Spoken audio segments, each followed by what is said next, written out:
In this video, we're investigating the convergence of an alternating series, -1 to the n times n over the square root of n cubed plus 1.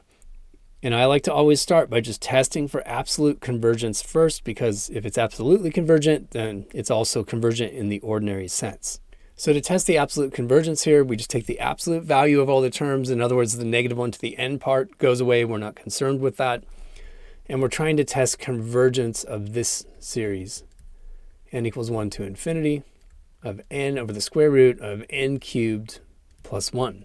Now you want to be able to quickly approximate what this series is in the large n limit. In other words, when n becomes very large, that 1 becomes negligible, and this is essentially n over the square root of n cubed, or n over n to the 3/2. That means the terms are getting very close to looking like 1 over n to the 1/2, or 1 over the square root of n. So I'll write a few things down here just to make that easier to see. In the large n limit, the 1 is negligible compared to the n cubed. So this series is going to be well approximated by n over the square root of n cubed. Again, that's n to the 3/2. Then I use exponent properties on this to cancel one factor of n. That gives me a 1 over n to the 1/2, which I could write with a square root on it. And then I recognize this as a divergent p series. I suppose I should go back to this step right here to point that out. If I have a series 1 over n to the p, that's what we call a p series. We've already shown that those diverge if p is less than or equal to 1. We actually proved that using the integral test. So what I'm saying here is my series of absolute values behaves a lot like 1 over n to the 1/2, a divergent p series. So I believe this thing diverges. The way we show it is by using the limit comparison test, where we're comparing to this series that really captures the essential behavior of the series that we're studying. So what we're going to do is take the limit as n goes to infinity of the ratio of the terms for the two series that we're studying. So our original series was this guy, and then we divide by the terms of the series that we're comparing to. So we're dividing by 1 over n to the 1/2, or I'm going to go ahead and use the square root notation here. We're dividing by 1 over square root n, which is the same as multiplying by square root n over 1. So we can smash all this stuff into a single radical expression. If we move the n inside that square root in the numerator, we're going to get the square root of n cubed. And then a ratio of two square roots is just the square root of the ratio. So I have square root of n cubed over n cubed plus 1. Now, if you want, you can go through the more formal, semi-formal approach to this and divide the numerator and denominator by n cubed. Or you could just use an approximation approach and say that this 1 is negligible by comparison to the n cubed as n grows large.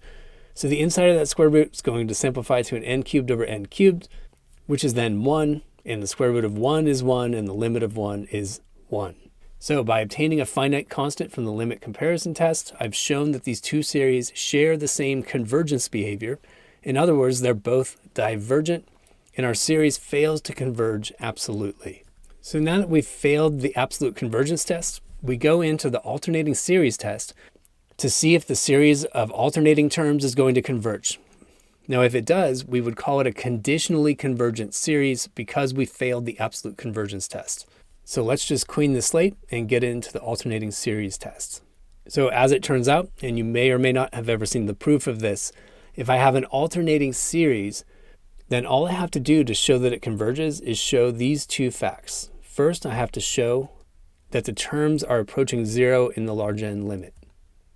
Where in that expression, the an I'm talking about is this piece, the positive piece, not the piece that's causing the sign alternation. So it's just n over square root n cubed plus 1. Now the second thing I have to show is that the next term is less than or equal to the previous term. So if we can manage those two things, it shows the convergence of this alternating series, and we'll call it conditionally convergent because we failed the absolute convergence test. So first we start in on that limit. I want the limit as n goes to infinity of n over the square root of n cubed plus 1. Again, if your teacher is asking you to be more semi-formal than I am, you can combine this into a single square root, divide by the highest power of n in the numerator and denominator, and so on. But as long as we're being semi-formal, I look at that denominator and say, well, that 1 is negligible compared to the n cubed in that square root. So in the large n limit, this expression is approaching n over the square root of n cubed, which is a n to the 3/2 down there, which again reduces to a 1 over n to the 1/2. And that denominator is approaching infinity, and the numerator is constant. So this clearly goes to 0. So the second part is the real meat of the problem. That's usually the most challenging part. I need to show that the next term is less than or equal to the previous term. And there are some rare cases where it's pretty obvious that if you sub in n plus 1 into this expression for an, that it's going to give you a smaller quantity. But in this case, it's not obvious because the numerator and denominator both contain n's in them. So n plus 1 increases the numerator and the denominator, and we can't really tell which one is winning. So the way you typically complete one of these proofs is to look at the derivative of this function with respect to n. If you can show the derivative is negative, then it means the next term is going to be less than the previous term. So we could introduce function notation here and say the an's are generated by a function that we'll call f of n, two notations for exactly the same thing, but I wanted to use function notation so I could use a prime on there to indicate differentiation. So I'm going to take the n derivative of this thing, and it happens to be an ugly quotient, so we have to use the quotient rule. I'm preparing for a pretty big quotient here. So we start with the derivative of the numerator, which is 1, times the denominator left alone, as n cubed plus 1, minus the numerator left alone, times the derivative of the denominator, which itself requires the chain rule. So I have n cubed plus 1 to the 1/2 power. That gives me a 1/2 n cubed plus 1 to the negative 1/2 power. Then I have to multiply by the derivative of the interior function, which gives me a 3n squared. So then I have the square of the original denominator down in this denominator of the quotient rule. So that's an n cubed plus 1. So we get to work on the algebra here. We're trying to simplify this enough where we can convince ourselves that this derivative is negative. And I'm going to start by multiplying the numerator and denominator by the square root of n cubed plus 1. So when I apply that to this term, it simply turns into an n cubed plus 1. When I apply it to this term, it wipes out that term. So this is 1 over the square root of n cubed plus 1. And when I multiply it by square root n cubed plus 1, I just get a 1 out of that. So it's going to clean things up nicely. So this first term again becomes an n cubed plus 1. Then in our second term, I have a few things I want to pull out in front. I'm going to have a 3/2 times n cubed. And again, what I was doing there is multiplying the top and bottom of this whole thing by square root n cubed plus 1. So now in our denominator, I have an n cubed plus 1 times square root n cubed plus 1, which gives me n cubed plus 1 to the 3/2. Now I can clean things up a little bit. In the numerator, I have an n cubed minus 3/2 n cubed, which gives me a negative 1/2 n cubed. And just to make things look extra nice, I'll multiply the top and bottom by 2, and I get a 2 minus n cubed over 2 times the quantity n cubed plus 1 to the 3/2. Now you don't need to do anything too formal here. I can tell by inspection that provided n is 2 or greater, that this numerator is going to be a negative number. The denominator, of course, is always positive.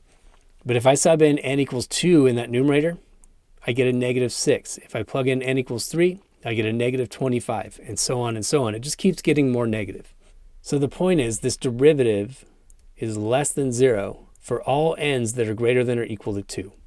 That's enough to justify that our terms are decreasing.